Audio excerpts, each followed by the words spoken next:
All right, so September of 2022, we flew in from work on the 1st. Didn't get out of town until the morning of the 2nd. Kind of had to gather some stuff up. A friend of ours, Jeremy from work, he came down with us. We took off on the morning of the 2nd. All right, we got everything loaded up. We're heading out. We got the canoes, the winch, way too much stuff. Tiny boat launch, little tiny slough coming out. We both had another boat inside our boat because he was packing a canoe with a motor. I was packing a canoe. We had enough gear, food, coolers, everything for 14 days. So we were pretty heavy, but we got in, got out, hit the main river. All of that messing around there kind of set us back even longer. So I don't think we even really took off and hit the main river until about 1 in the afternoon. Yeah, it was. Yeah. Took us about a little over an hour probably to get up to the creek that we wanted to check out. I've been watching it for a few years. Looks gorgeous. It's exactly where you want moose. There's a lot of water. There's a lot of ridges. There's room behind there. Nobody's in there. Nobody's pressuring them. So, but we hit the creek that we were going to check out probably about 2:30 in the afternoon. Yeah, something like that. And no one's been up it for a long time. Real narrow creek, probably 30 feet wide, something like that. Very, very shallow. It's kind of a weird creek. It'll get shallow. Yeah. And then it has great big long stretches where it's really, really deep. And then all of a sudden you just hit a gravel bar. Right. Especially on that lower part, it seemed like there was a lot more little gravel bar beaches and then real shallow water plus a bunch of trees. Yeah, and so the creek's narrow enough to where when the trees fall across, they're not like laying in the water where you can jump them or just cut a little bit off and then roll through there. Like we had to actually, they go all the way across. So we had to. We were climbing out on them, like above the water. We were standing underneath and like kind of sketchy stuff. But yeah, so we spent probably, and of course we had 2 big boats, right? So we were getting all banged up against each other trying to cut the trees out. But we spent probably 4 or 5 hours that afternoon cutting our way in. All right, we just cut our 3rd log jam out, so we only have like half a mile left to go. So we're gonna keep at it. So our plan was to go up to this Y in the creek where Abel's canoe is gonna do a better job through this way narrower, way grassier beaver dams and all that. And my canoe is gonna do a little bit better in the faster running water that's possibly a little deeper. What's up? Oh, sorry.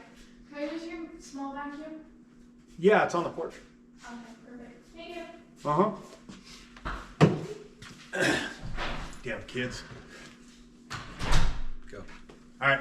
So our original plan was to get up to that split in the creek, and then once we got there, Abel was gonna go to the left where it's grassier, narrower. There's just less trees that are gonna be falling in the river. And then I was going to go up the main channel, which is just faster running water and deeper. So my canoe's set up with a little mud motor I got from Temple Dillard. Check him out. Temple's longtail and fur. Pretty cool. His motors are pretty sweet. So I got the square stirred canoe. So when we first got there, Abel headed out, pouring down rain. I was kind of showing Jeremy around that area where he was going to stay. There's a bunch of big fields and really good hunting right behind where he was camped. So I got him set up, and then I ended up staying the night there and heading out in the morning. When I headed out, I took my day pack and that was it. I had a chainsaw and I was planning on coming back that night.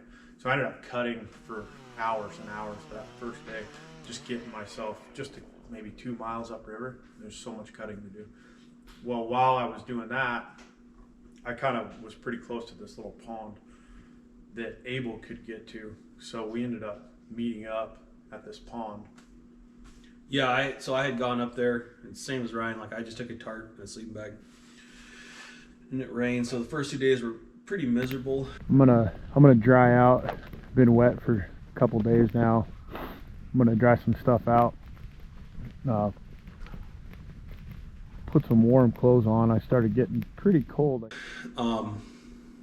In fact, I think the second day, just to stay warm, I was just paddling the whole time. Yeah. Trying to keep my blood running, but.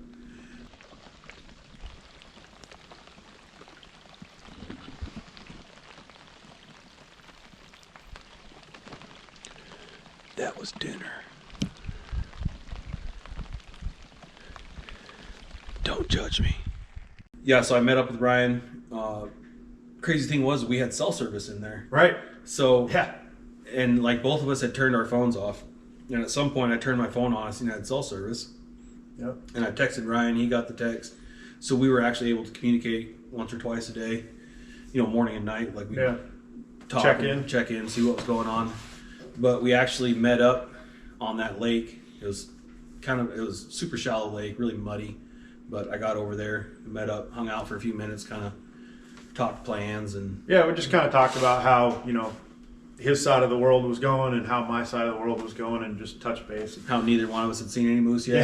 Yeah, pretty much. But and so then after that, I kept paddling up that creek. I got to where I wanted to go. It's great country. It's just there's moose sign everywhere in there. I heard them multiple nights while I was up there. I seen a few cows, a calf. A lot of bear sign. I seen a bear in there. Yeah, so the second day when I went up to where I was done cutting, and I'd stopped cutting because I hit this big rat's nest of trees across the river, and I wasn't going to be able to cut it out. All I had was my little pinky chainsaw.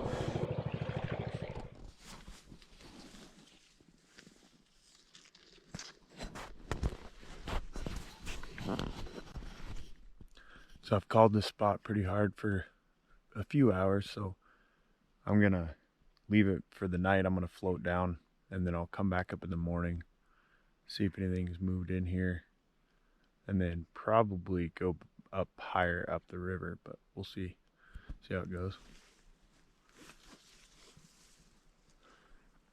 This would be a pretty good spot to stop, hang out for a couple days. So I decided I was gonna portage from there and go around, so I wanted a full day to be able to do that. So I pulled up there, and it's, where I was at, the water was nipple deep, and the cut banks were 3 to 4 feet high, and they were just straight up and down. So you had to really pick where you were going to stop if you wanted to get out of the canoe, because it was just straight down into the water and mud, like crazy deep mud. Not something you want to mess with. So I found a spot a little bit downriver from that snag, and I jump out of the canoe, and I unloaded my capstan, my chainsaw, a couple other things that I thought might sink, but I was kind of being lazy, and I figured I could leave that mud motor on there, because to pull that off, you gotta like swing the canoe out, get it all backwards, take it off, and then carry it up while not losing the canoe, and it's that cut bank. So I just grabbed onto the rope in the bow and started pulling. Well, it came up on the bank, and that motor was heavy enough to sink the back of the canoe, and then I didn't have anything to tie the rope off to, so it just kind of slowly, I was pretty helpless at that point, slowly slid back in, and my dry bag with my sleeping bag and some of my gear started floating downriver. I had a cooler, and that had a bunch of camera gear and stuff I wanted to keep dry.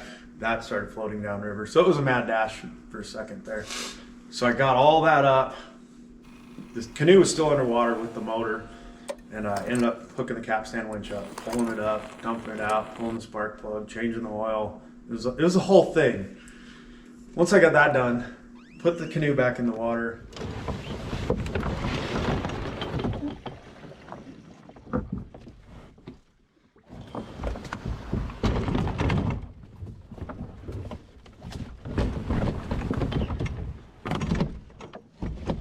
And then headed up, kept heading up, because there's a big pond I wanted to get to.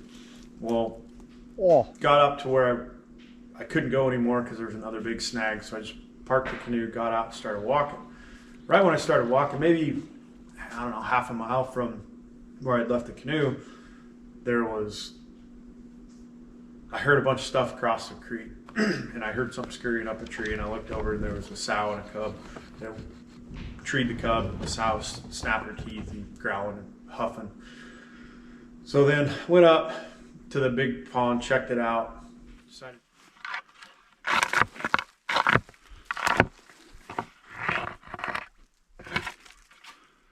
There's a moose over there. Of course, I didn't bring my binoculars.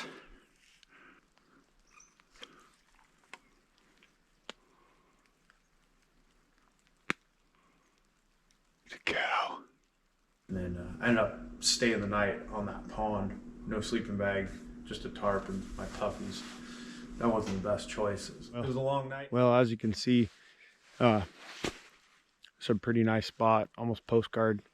And what I've found is most of the time the spots that look perfect are not the spots you're going to get the animals. It's the willow holes and the swamps and all that nasty stuff. So I don't know, it's a cool spot, but we're going to give her one more try tomorrow. That'll be day 3 in the same spot. So we'll probably move on if we don't see anything or hear anything by tomorrow.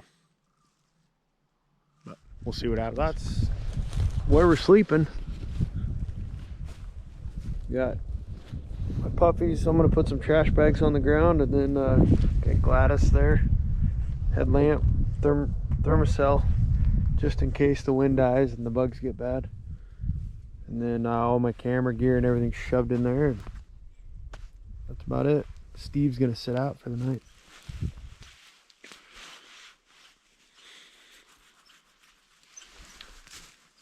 Well, we had a pretty uneventful night last night. I just called till dark. Listened, I didn't hear anything after dark. That was kind of the point of sleeping out here. See if anything was moving or making noise at night. And then nothing all morning. Yeah. So I'm gonna hang out here for a couple more hours, but we'll see. And I did get up early that morning because I was still awake. Cheese stands. Oh yeah. So when I got there, I was rummaging around, checking everything out, and I ended up finding some tree stands, and they're all torn up. The wolves had torn stuff up. Porcupines chewed on everything. Whatever chews on stuff out there, chewed all the foam and everything off the seats.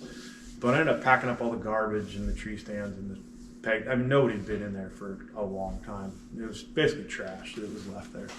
So I brought those back down like 2 days later when I came out. Yeah, so saw 2 bears yesterday and I have 1 bear this morning. Saw 3 different moose kills. They were, 2 of them were old, but one of them was from this year. Saw a bunch of wolf sign, heard a bunch of wolves right up the valley. So I think all the predators around here have got things kind of spooked up a little bit. So I called on that pond for 4 nights. Didn't see anything or didn't hear any rattling or anything back. So we're just gonna mosey on back to where Whitmore is. There's some big areas down there we're gonna glass up and check out. All right, got everything loaded back up. Didn't sink. Did a quick check for all the gear, make sure I didn't lose anything, which is a pretty common occurrence. Looks like we got everything, so we're gonna keep moseying. Yeah, we met up. I think we were both in there 4 days, separate. Then we went back up where Jeremy was, and we've been unsuccessful. So we wanted to hunt the lower section from like where Jeremy was camped down to the main river. Yeah. There was a lot of moose sign down there as well. That's what you want to see. Hey, we were walking and Abel just found a shed. It's a nice one. Yeah, looks like from last year, still brown. Very cool. Awesome. Nice find. We hunted this spot and then we would split up. Yeah, there's so many beds down there. And Yeah, it was really cool country. There was a lot of open meadows surrounded by really high alders, and there was moose beds everywhere in there. And we could hear them at night. We ended up hanging right behind where Jeremy was hunting. There was a great big spruce tree. We waited. We were going to do it one day, but we saw on the weather it was going to be a really bad windstorm. Storm's supposed to be moving in tonight. It's supposed to be blowing like 70. So we waited until the windiest day. Yeah, definitely. Climbed this great big spruce tree, and it was moving probably. Well, both of us were up there, and we were quite a ways up there. We were it was moving probably 2 foot feet up in that tree. Yeah, cutting branches and everything, and the wind was just howling. We've been trying to reach you about your car's extended warranty. Stop running away from me. A couple of times, like, I quit what I was doing and just held on because it was pretty sketchy. Yeah, and I held on to him. Like sometimes I didn't know if it was a branch or if it was Ryan I was grabbing onto, but Yeah. we were hanging on tight. But we got that tree stand hung. I see you're not using your hands to hold on. How are you holding on, Abel? Well, when I was born, God gave me an extra. I know Patrick F. McManus talked about holding on to the rivets on a tailgate of a pickup with his hind end. I didn't know if you were utilizing that method or... Yeah, that seems extra safe.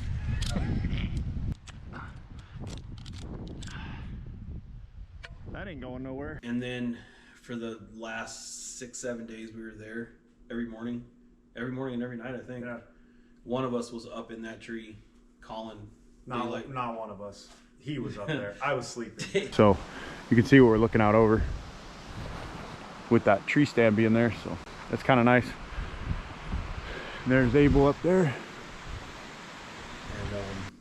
yeah, nothing. We never got anything to come out, but No, we ended up on one of the day trips we did. Abel jumped in the canoe with me. He wanted to check out the side that I was hanging out at, so he ran up there with me, and we hiked around for a while. And then on the way back, we were floating out, and that's when I saw this. That was by far the coolest thing of the whole trip, was seeing this. Dude, that's awesome.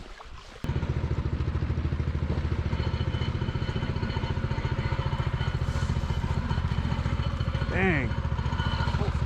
Yeah, I bet you there's one on the... Now, if you want to see more about this, you can check out our YouTube shorts. There's a little clip on there, 2 of them, about that.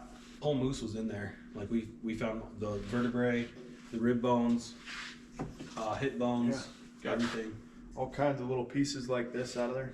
What may or may not have been walking around with that moose Yeah. hundreds of years ago or whatever when he died. It was pretty cool. Yeah, and we caught a lot of fish. We caught tons of grayling. Yeah, the grayling Slayed fishing was them. Yeah. insane. Just right from camp there, we would just sit right there in the boat and Yeah, a all bunch day. of the time when I was floating out, I was just fishing on my way out. And then shot a couple grouse. Just saw a grouse.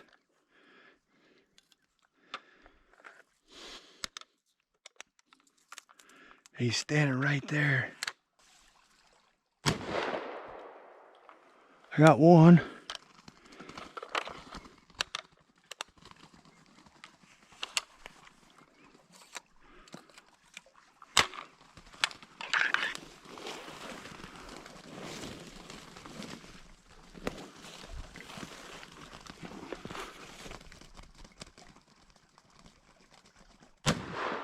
Got two.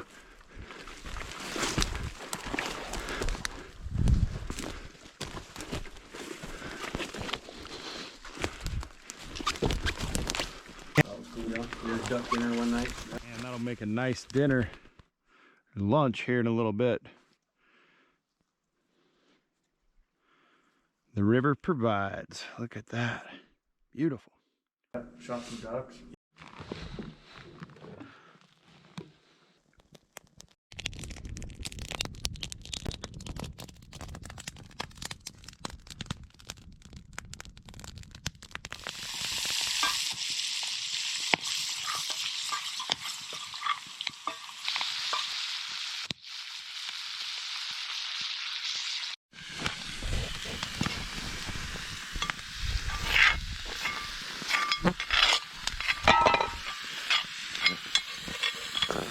What do you think, Abel? I think this will be good. We'll save the rest of those ducks for duck sausage. Yeah. All right. Well, that's kind of like the wintertime go-to treat. Yeah. Is when you get some duck sausage in you.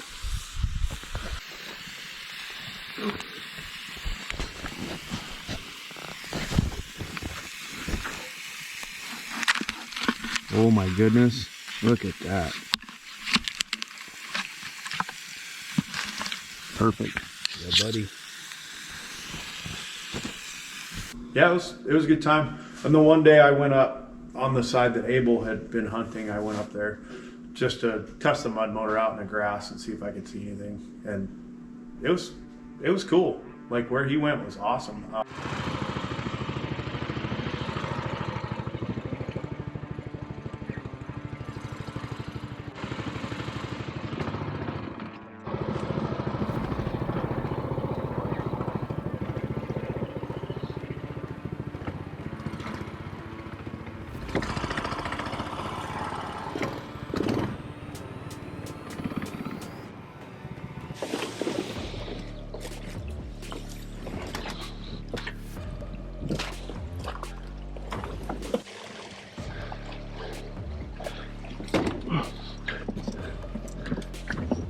Mm-hmm. Just like that.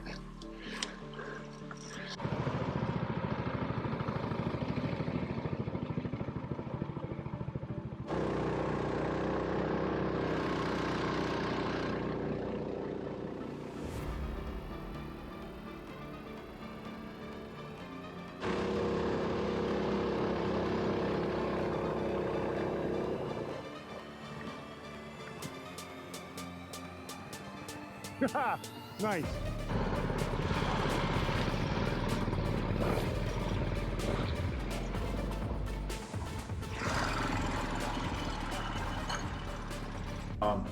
It's a good area. It'd be fun to check out and really spend some more time back in there. But I think a guy would want to go do some bear hunting and maybe set some wolf traps in the wintertime, knock the predators down a little bit. Yeah, it was pretty much it was an exploratory trip. Yep. I personally I loved it. Oh yeah, it's a blast. I want to go back. I don't think that either one of us are done with that area, but like Ryan said, we might do some bear baiting in there. Yeah. And maybe some wolf trapping, because there was a lot of predators running Yeah, around for there. sure. Yep, and that could have been, part of the reason the animals were moving more at night. Yeah, it did seem like when we would hear them, like Yeah. like the bulls raking or grunting or whatever, it was always like towards 11, 12 at night when it's Yeah. pitch dark out. And it's not like there was a bunch of pressure in there. Like we were the only people in there, Yeah. and it was a big area that we were hunting. So yeah, so although we didn't get a moose, we had a good time. Like Abel said, exploring new areas. That's kind of what we like to do, more so than shoot big animals. Like we're out there for the experience of seeing new country. That's what we love. So we had a blast making this video. Hope you guys enjoyed watching it, and thanks for supporting Alaska Primal.